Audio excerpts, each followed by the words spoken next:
부활주일에 우리에게 주신 말씀입니다. 스가랴 12장 말씀입니다.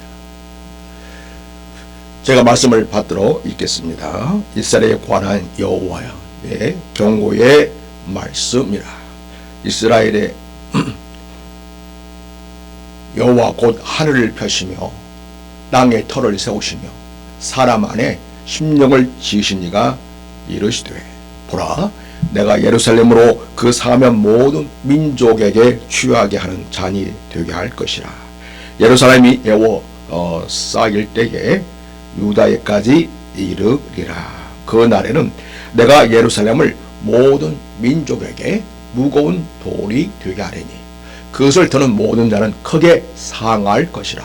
천하 만국이 그것을 치려고 모이리라.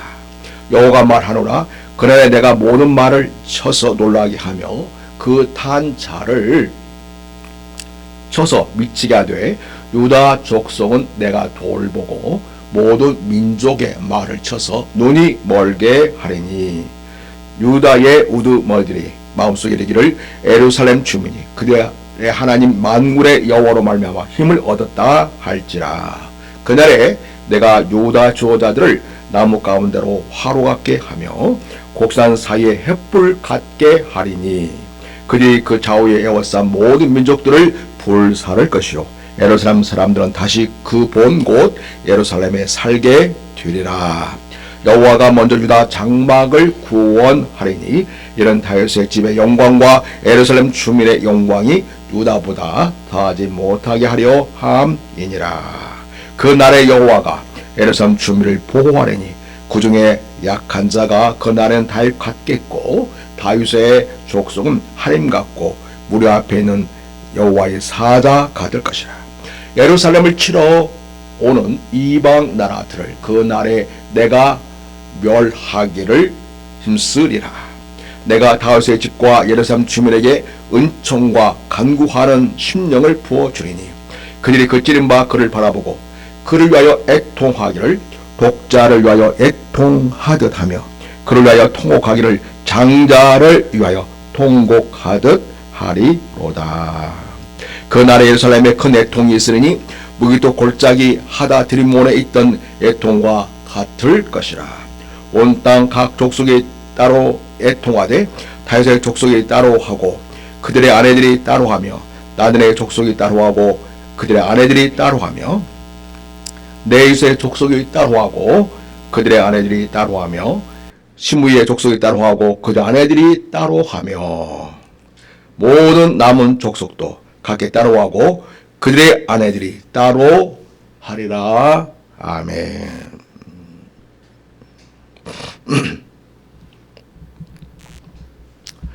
오늘은 부활절입니다. 우리 다 같이 서로 인사하겠습니다. 예수님께서 부활하셨습니다. 인사하겠습니다. 또 우리 인사합니다. 예수님의 부활은 나의 부활입니다. 이렇게 인사하겠습니다. 예수님의 부활은 나의 부활입니다.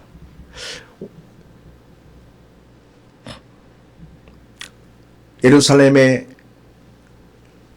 엄청난 사건이 앞으로 있게 될 것을 오늘 스가랴 12장이 이야기하고 있습니다. 이 말씀하던 시기는 언제쯤이냐면 이스라엘 백성들이 바벨론의 포로 잡혀가지 않았습니까? 그런데 일부 유다 백성이 예루살렘에 귀환해 있는 그런 상황입니다. 그러나 그 예루살렘 성은 여전히 폐허에 가까웠습니다. 성전 재건은 시작되었지만 계속해서 지연되었었고요. 주변의 방해 속에 방치되어 있는 희망이 없어 보이는 그런 시대입니다. 정치적으로는 완전한 독립국이 아니라 페르시아 제국의 속국의 상태에 있었고요. 겉모습으로는 돌아왔지만 실제로 여전히 회복되지 않는 그런 예루살렘 상황을 우리가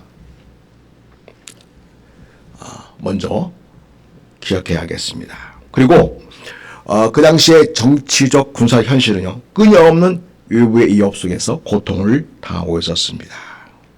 스가랴 12장은 특별히 이러한 배경 속에서 예루살렘을 둘러싼 열방의 공격들이 있을 것을 이야기하고 있습니다.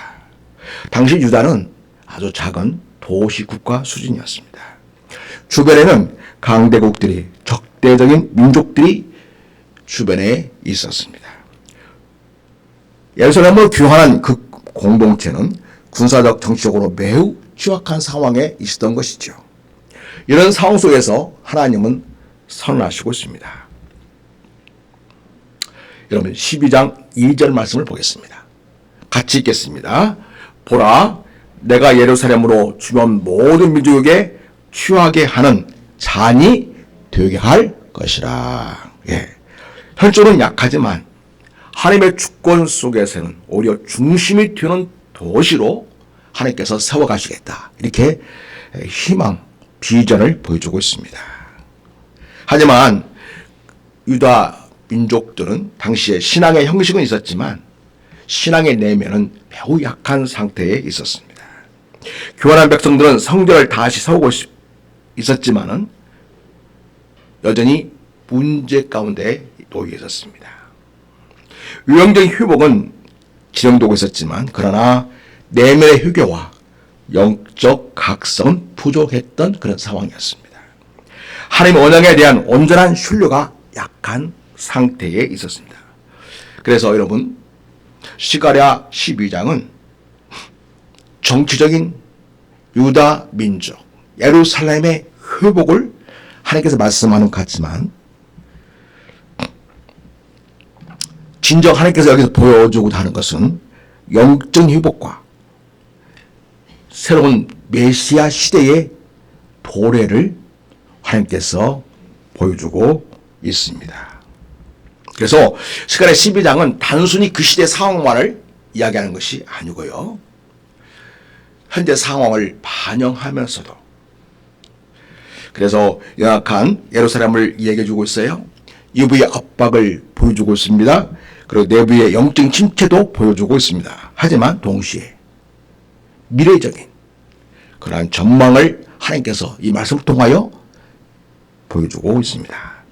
열방이 예루살렘을 공격할 것이라고 합니다. 그러나 하나님이 직접 개입하셔서 그들을 구원할 것이다 하는 말씀하시고 있습니다. 그리고 결정적으로는 그들이 찌른 자를 바라보고 애통하게 될 것이라고 하시면서 이 스가랴 12장은 예수 그리스도께서 십자가의 죽으심의 상황을 미리 예견적으로 그렇게 말씀해 주시고 있습니다.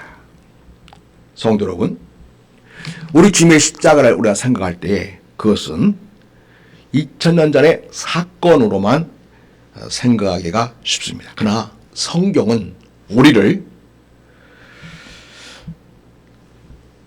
오늘의 이 스가랴 12장의 본문과 오늘 우리 삶 속에서의 메시아의 부활과 연관시켜 묵상하도록 그렇게 인도하고 있습니다. 여러분 10절 한번 보시겠습니까? 10절에 보면 거기 예루살렘의 통곡이 나오고 있습니다. 자, 시작. 내가 다윗의 집과 예루살렘 주민에게 은총과 간구하는 심령을 부어주리니 그들이 그 찌른 바 그를 바라보고 그를 위하여 애통하기를 독자를 위하여 애통하듯하며 그를 위하여 통곡하기를 장자를 위하여 통곡하듯 하리로다. 이 말씀은 단순히 앞으로 이스라엘이 정책 상황 속에서 이런 엄청난 위기를 겪게 될 것을 말하는 그런 단순한 예언만은 아닙니다. 하나님은 그 당시의 역사적 상황을 이해하시면서도 항상 미래적이고 종말론적이고 무엇보다도 메시아적인 그러한 하나님의 뜻을 우리에게 전달하시고 있습니다. 여러분 여기서 보십시오. 그들이 그 찌른 바 그를 바라보게 될 것이다. 이 말씀 있지 않습니까? 여러분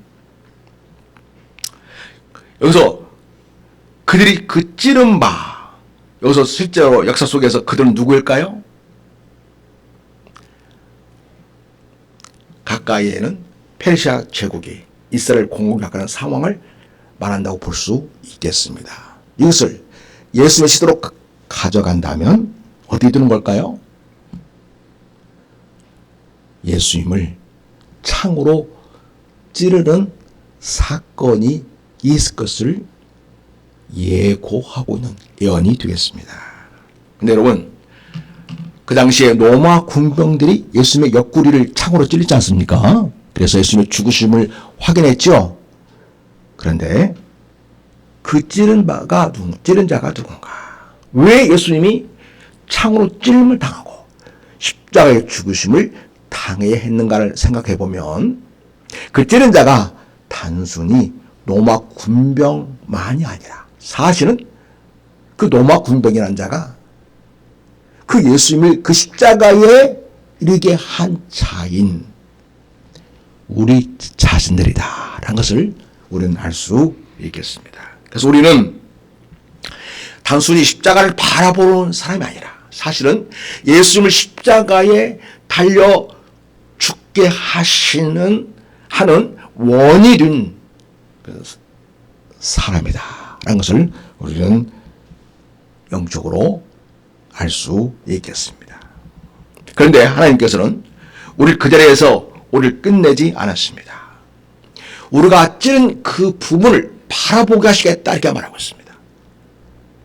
여러분, 예수님이 찔림을 당해서 결국 어떻게 되었습니까? 예수님은 운명하셨습니다. 십자가에서 운명하셨고 시체가 십자가에서 내려왔고 나중에는 돌 무덤에 장사되었던 거죠.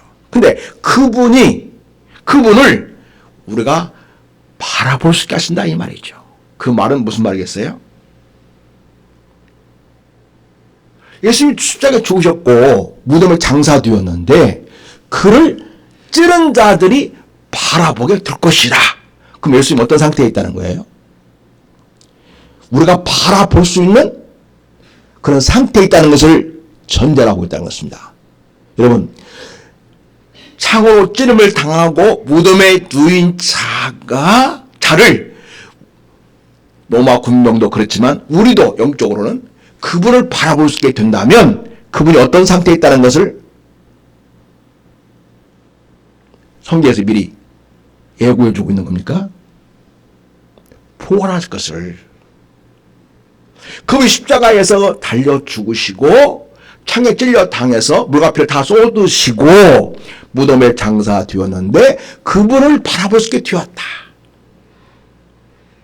그것은 바로 예수님이 부활하실 것을 예고해 주는 그런 말씀이라는 것을 보여주고 있습니다. 그래서 스가랴 12장은 예수 그리스도의 십자가의 죽으심과 부활을 우리에게 미리 알려준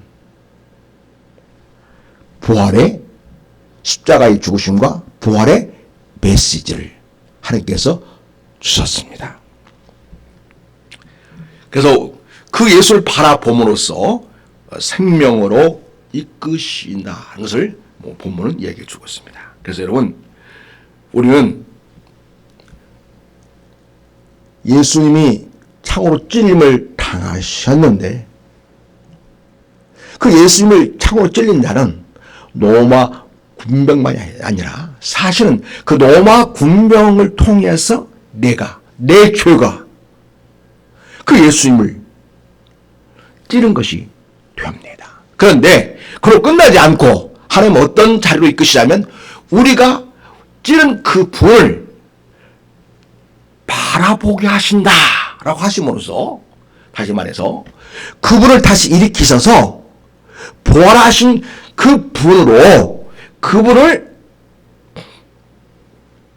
바라보고 믿게 하신 역사를 하나님께서 이루실 것을 스가랴 12장은 우리에게 말씀을 주시고 있습니다. 그래서 놀랍게도 스가랴 12장은 우리가 지금 스가랴 한 장씩 쭉 보고 있지 않습니까? 기가 막히게도 이 부활의 사건이 있을 것이 예고되고 있는 스가랴 12장 말씀을 이 부활주일에 우리가 같이 묵상할 수 있게 하나님이 어떻게 시간을 그렇게 하나님께서 역사하신 것으로 보여집니다. 여러분, 우리 인간의 죄는 메시아신 예수님을 죽음에 이르게 했습니다. 그래서 우리는 그 예수님의 십자가 사건에 예수님을 죽음에 이르게 하는 당사자인 것이죠. 그래서 여러분, 예수님의 사건은 예수님과 로마 군병 간의 관계, 로마는 볼 사건이 아니고요. 예수님 왜 이 세상에 오시게 되었는가? 예수님 왜 십자가에 달리게 되셨는가를 생각해 보면 찌른 자는 바로 다름 아닌 나구나. 내가 예수님을 찔렀구나. 우리의 죄가 예수님을 찔렀구나. 라고 살 수 있습니다. 그래서 여러분, 우리 인간의 죄가, 저와 여러분의 죄가 예수님을 십자가에 달리게 했고 그분을 찌른 자라는 사실을 우리는 생각해야 하겠습니다.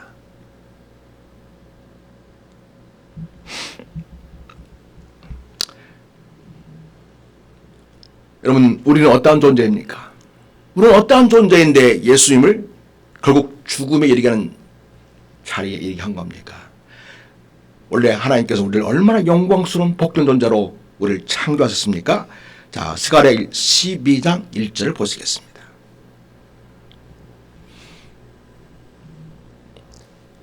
일 절 같이 읽습니다. 시작. 이스라엘에 관한 여호와의 경고의 말씀이라.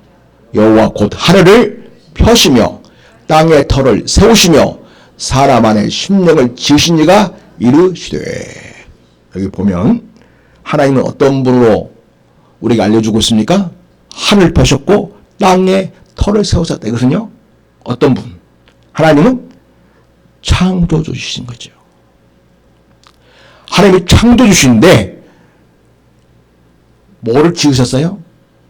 사람 안에 심령을 지으셨다. 사람을 만드셨는데 그 안에 심령을 지으셨다는 거죠. 결국 하나님을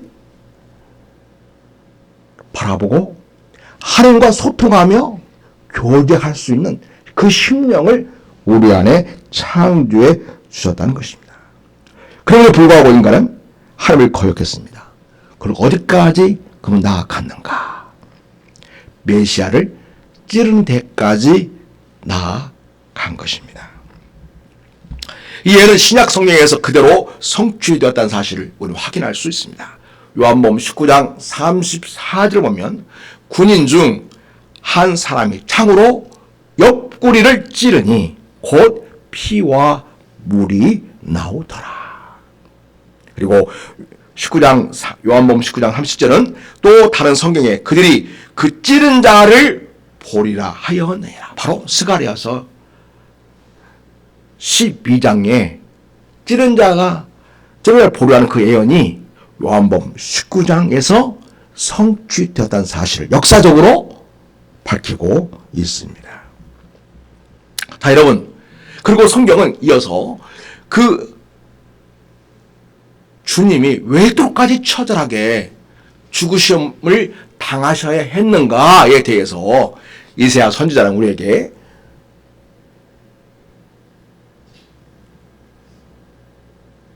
아주 실감 있게 알려주고 있습니다. 이사야 53장 5절입니다.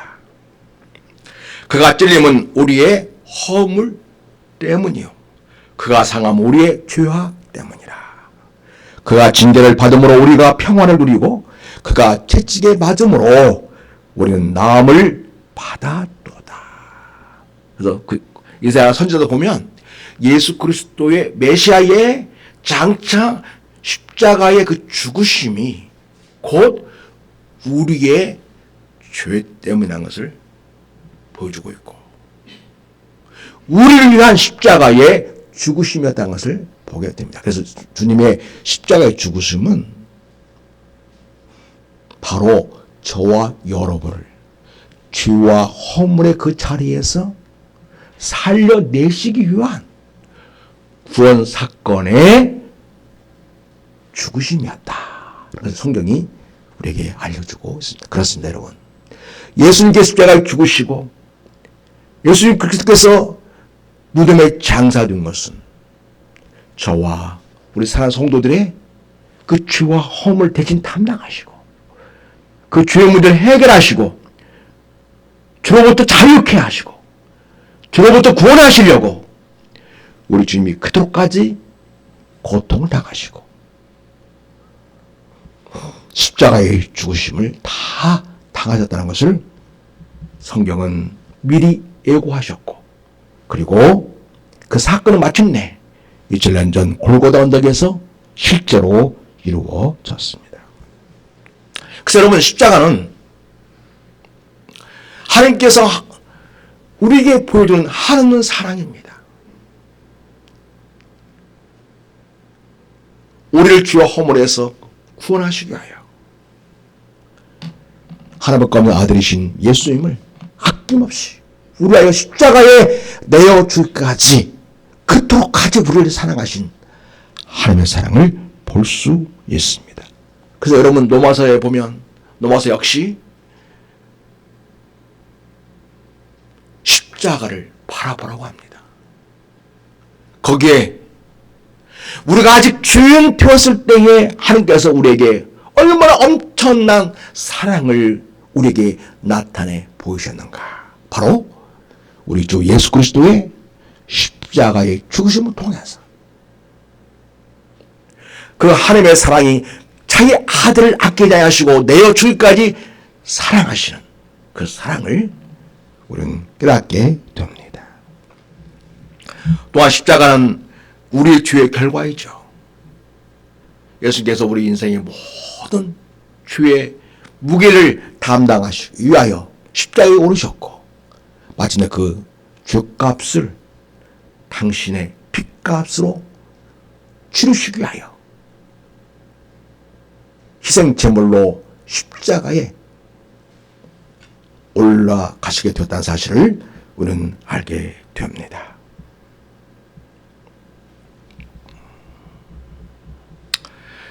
한 사람이 병실 문 앞에 서 있었습니다. 이 사람은 아버지가 사이가 안 좋았던 사람입니다. 평생 아버지를 외면하면서 살았던 사람이었습니다. 아버지가 위독하다는 소식을 듣고 병원에 달려왔습니다. 그러나 그가 병실을 들어가기 위한 그 병문을 열지 못하고 있었습니다. 어떤 생각이 그 마음속에 들었냐면, 아버지를 이 자리에 이르게 한 것은 바로 불효하고 아버지를 멀리했던 나 때문이 아닌가 라는 생각이 머릿속에 순간 떠올랐기 때문이었습니다. 그래서 그 아들은 문을 붙잡고 울었습니다. 사랑하는 성도 여러분, 십자가 앞에서 우리의 모습이 바로 이런 것입니다. 우리는 너무 늦게 깨닫는 사람들이에요.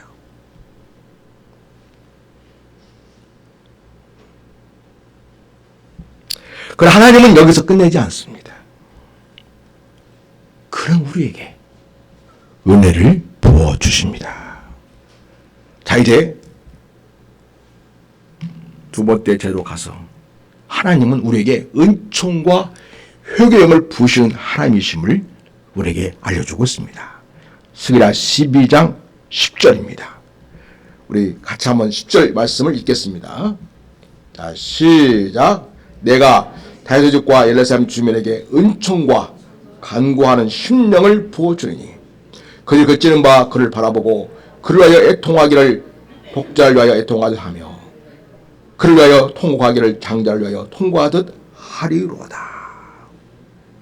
자, 오늘 내가 하나님께서 말씀하십니다. 은총과 강권의 심령을 부어주겠다. 그래서 우리는 십자가를 바라보면서 이렇게 고백하는 거죠. 예수님, 당신께서 십자가에 달리신 것은 바로 나의 죄 때문이었습니다. 나의 허물 때문이었습니다. 주께서 나를 살리시려고 주님께서 그 험한 십자가에 오르신 것입니다.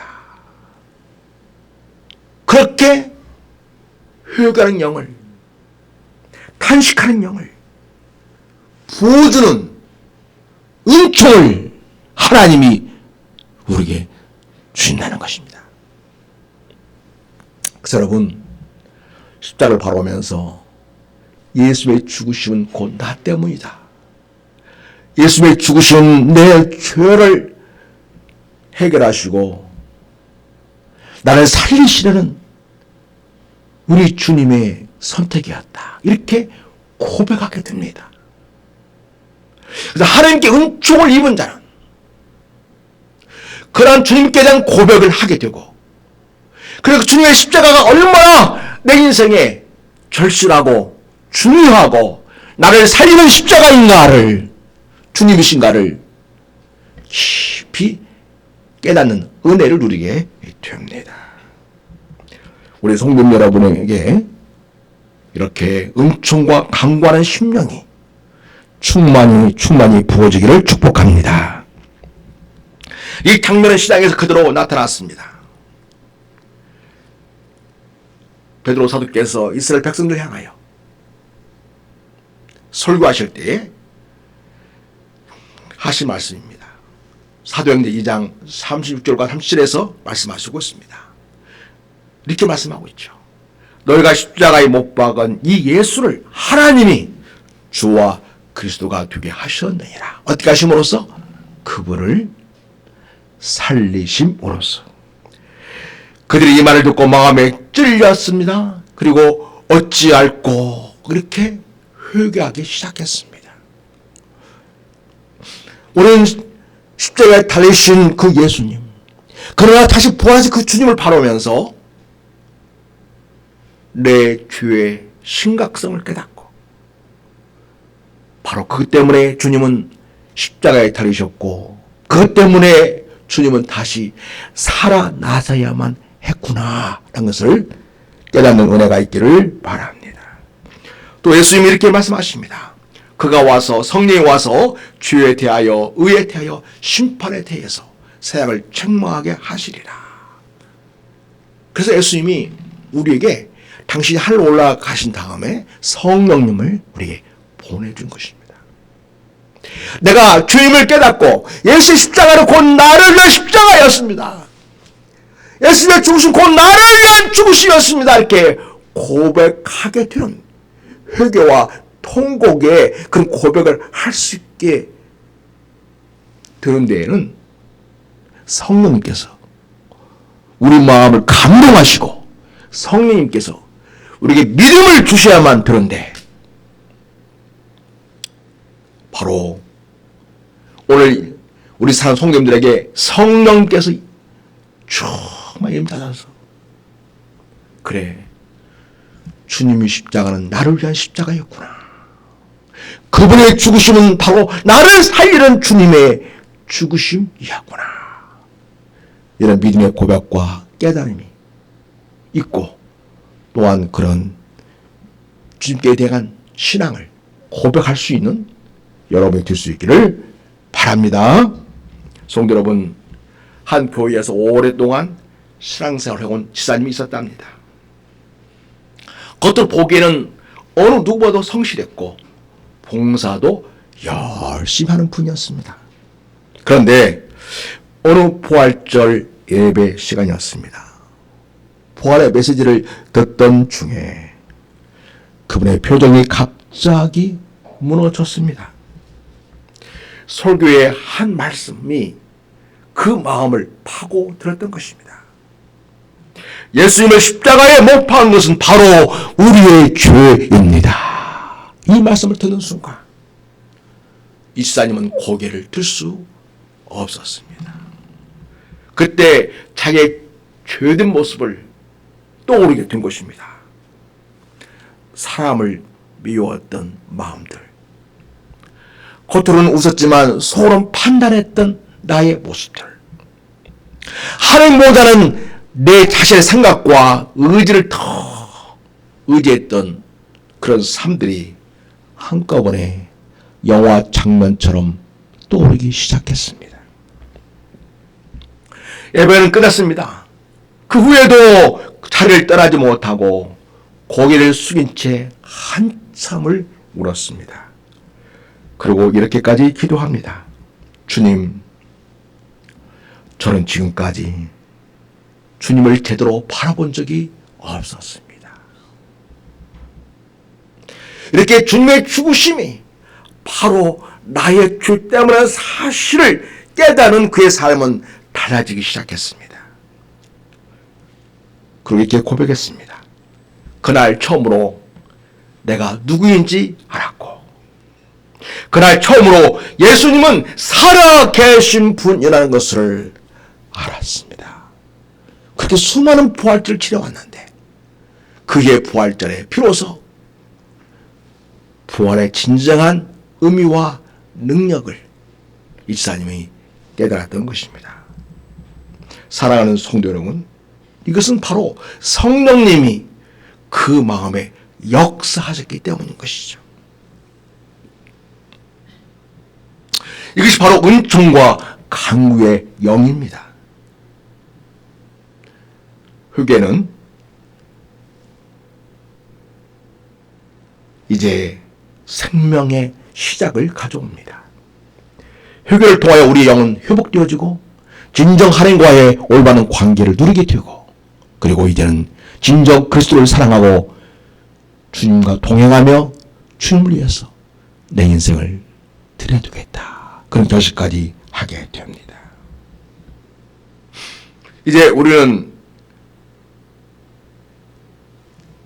위하여 찔린 주를 바라보면서 부활의 생명이 시작되는 진리를 우리가 묵상하기를 바랍니다. 십자가를 믿음으로 바라볼 때에 우리는 부활의 생명 안으로 들어가게 됩니다. 10절 말씀 우리 같이 한번 보겠습니다.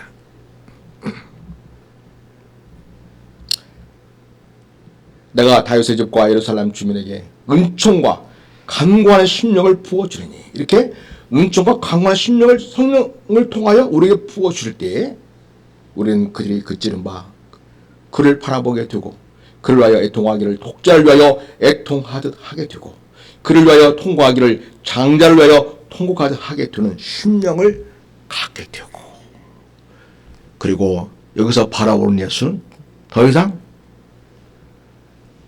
무덤에 누인 예수를 바라보는 것이 아니라 무덤에서 다시 사신 예수를 바라보게 됩니다. 예수님이 이렇게 말씀하셨습니다. 요한복음 3장 14절에서 15절에 모세가 광야에 뱀을 튼 것 같이 인자도 들려야 하리니, 이를 믿는 자마다 영생을 얻게 하려 하심이니라. 여러분, 주님을 바라본다는 것은 내가 주님께 대한 믿음을 갖게 되는 것을 말합니다. 그래서 믿음은 바로 생명입니다. 부활하신 예수 그리스도를 믿는 믿음을 통하여 우리 영원한 생명을 얻게 됩니다. 이제 그분은 살아 계십니다. 고린도서 15장 20절에 이렇게 말씀하십니다. 그러나 이제 그리스도께서 죽은 자 가운데서 다시 살아나사 잠자는 자들의 첫 열매가 되셨도다. 여기서 잠자는 자들은 예수를 믿고 신앙생활을 하다가 이 세상을 떠나게 된 그리스도인들을 말합니다. 불신자들에 대해서는 성경에 잠단다고 절대 표현하지 않습니다. 여러분, 잠단다는 것은 앞으로 깨어날 것을 전제하고 하는 말이죠. 다시 말해서 우리는 앞으로 죽었지만 깨어나게 된다는 거죠. 이건 바로 뭐예요? 부활하게 된 거죠. 부활하게 될 자들의 첫 열매가 되셨다, 이 말씀입니다. 그래서 여러분, 예수님의 부활은 곧 누구의 부활이 되는 거입니까? 나의 부활이 되는 것입니다. 그래서 여기서 첫 열매란 말은, 여기서 이 첫이란 뭐냐면 그 뒤에 일어날 동일한 사건의 기초가 된다는 거예요. 출발이 된다는 거예요. 시작이 된다는 것을 말합니다. 그래서 예수를 믿는 모든 자들은 우리 예수님께서 부활하신 것과 마찬가지로 그 부활하신 주님을 따라서 다, 그를 믿는 자는 다 부활하게 된다는 놀라운 부활의 메시지입니다. 이렇게 여러분, 부활의 생명을 가진 우리들은 이제 어떤 삶을 살게 될까요? 더 이상 죄와 사함의 권세 아래 종노하는 삶을 살지 않습니다. 부활이요 생명이신 예수님과 함께 사는 삶입니다. 그래서 로마서 6장 말씀에 가면 우리로 또한 새 생명 가운데서 행하게 하려 하심이라. 저는 주와 허물 가운데 살았습니다. 이제는 부활하신 예수 그리스도의 생명을 소유하고 살아갑니다. 그래서 생명 가운데서 행하는 삶이 가능하게 되었습니다. 그래서 여러분, 우리가 하나님을 기쁘시게 하고 이 땅에 하나님의 자녀로서의 삶을 살게 되는 것은 나의 의지와 노력이 아니라 사실은 그렇게 살 수 있게 하시려고 우리에게 부활하신 주님께서 성령을 통하여 새 생명을 주신 그 결과로서 생명 가운데서 살게 되는 것입니다. 따라서 한번 해보겠습니다. 누구든지 그리스도 안에 있으면 새로운 피조물이라. 여기서 피조물이란 말은 사실은 창조된 존재라는 거죠. 그래서 우리는 그리스도를 믿고 그리스도 안에 거할 때 새로운 인생으로 재창조되는 거예요. 그래서 우리는 그리스도의 생명 가운데서 살 수 있게 되는 삶이 되었습니다. 그래서 여러분, 부활 사건은 단순히 과거에 일어난 사건이 아닙니다. 바로 예수님의 그 2000년 전의 부활 사건은 영원토록 살아계신 그 예수의 생명이 우리에게 주어짐으로써 그 부활의 역사는 오늘 우리의 삶을 통하여 나타납니다. 그래서 과거에 이런 사건이 끝난 것이 아니고 예수님의 부활 사건은 오늘 우리의 삶이 되는 것입니다.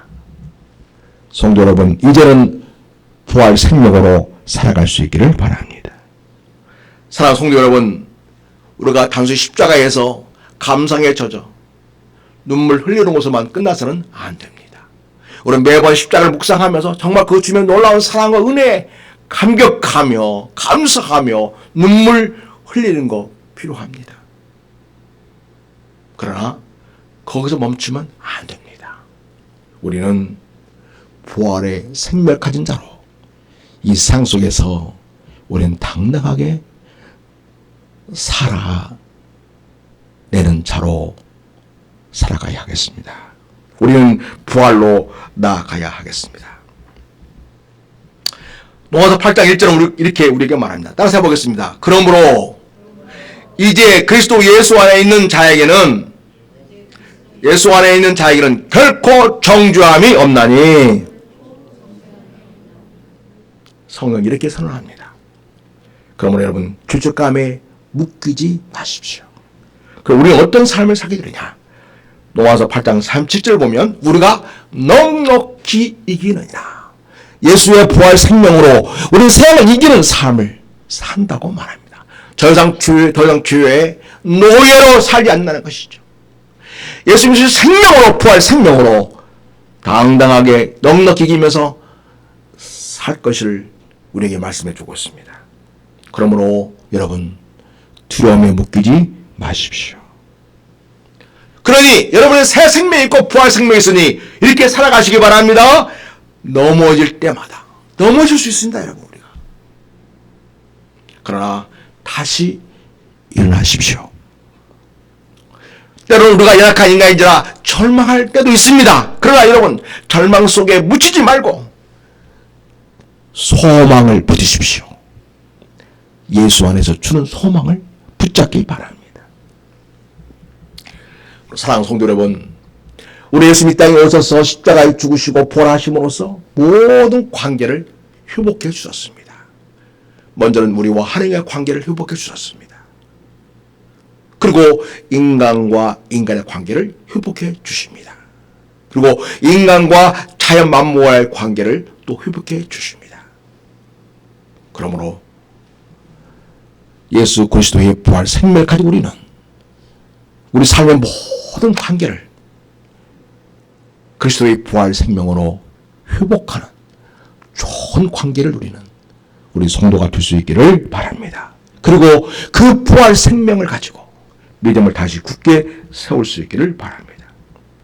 성도 여러분, 우리가 찌른 그 문이 살아나셨기에 우리의 삶도 다시 살아납니다. 우리의 가정도 예수를 통하여 우린 다시 살아납니다.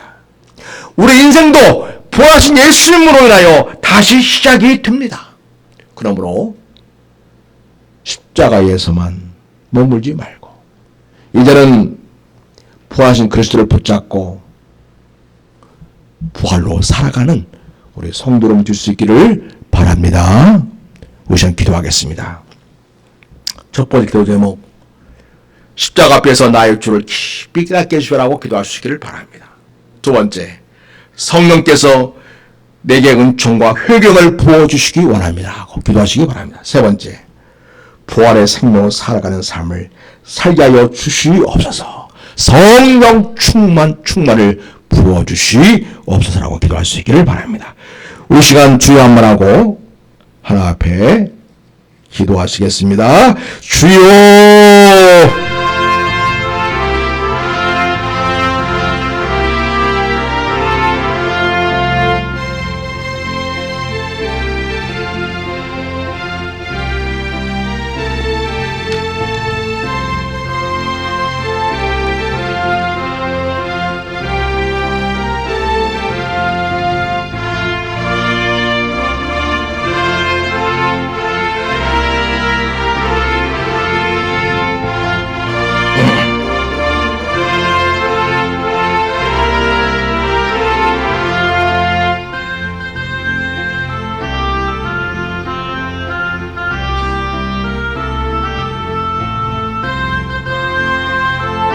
아버지,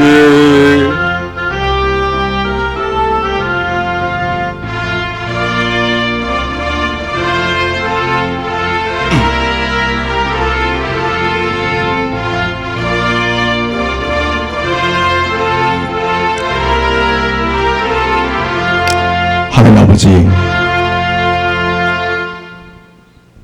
바로 우리가 주님을 찌른 자임을 고백합니다.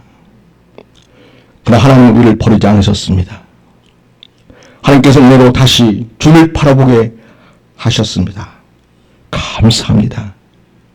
이들은 십자가에서만 멈추지 않게 하시고 부활의 생명으로 살아가기를 원합니다.